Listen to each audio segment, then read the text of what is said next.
I might look like your normal, average 20-something city dweller, but I was actually born with a congenital heart defect that I live with every day.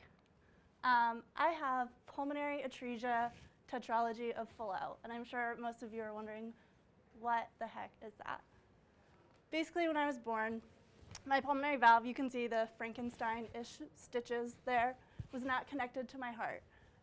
It's the main valve that pumps all of the blood throughout your heart and keeps you alive.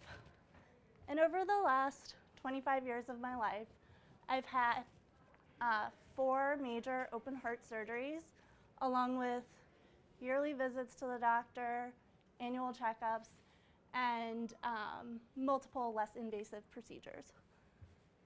I was lucky enough, though, to have some pretty amazing parents that were able to provide me with the care that I needed, being able to know what doctors I needed to see, when I needed to see them, and have health insurance. And because of their knowledge, I was able to live a fairly normal life and enjoy time being a normal kid. About a year ago, I decided to make the big leap to move to New York to pursue my dreams as a designer. Previously, I had been living in DC. I was close enough to my family that they were still playing a fairly active role in my health, making sure I still went to the doctor, making sure I was still getting all of the care I needed at the right time. But now it was time for me to take ownership of my health. And what did I do? I ignored it. I was too busy enjoying everything in New York City, having too much fun, being swept away by this city, until one morning I woke up and I was having heart palpitations. And all I was thinking was, my mother is going to kill me. I have not found a doctor before there was an emergency. And everything was racing through my mind, everything that she told me that I needed to make good choices, which I had clearly not done. I was laying in bed, my heart was racing, and all I could think was, how do I find a doctor in this huge city? Where's the closest hospital? And can I afford this? All while trying to stay calm. I hadn't quite figured out how to use the subway yet. This was like maybe 3 weeks after I moved here, and I was just lost.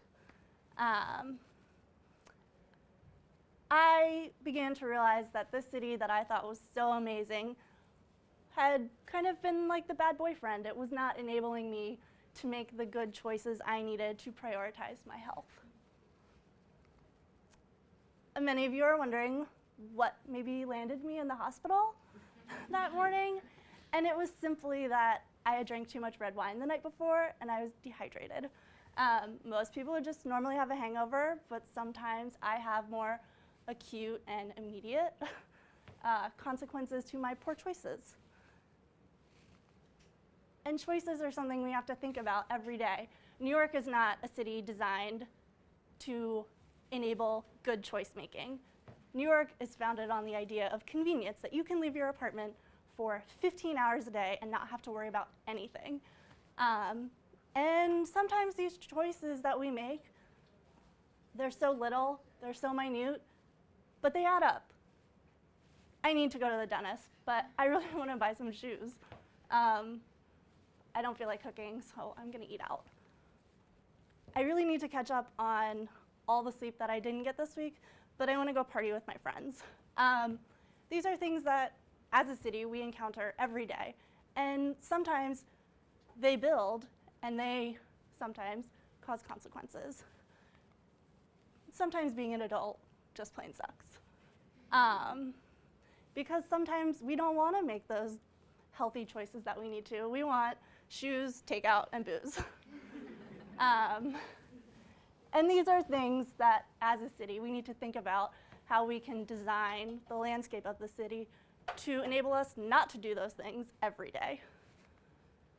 Another thing that I've had to take on now that I'm living in New York and I'm responsible for myself are my finances and my medical finances. As a child, My parents were very good at hiding this from me, so I wouldn't worry about anything.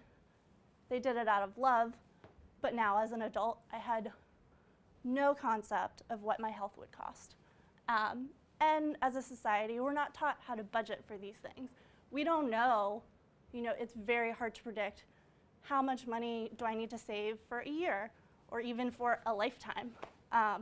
For example, I went to the cardiologist for my annual visit this year, and it would have cost me $10,000 out of pocket if I were uninsured.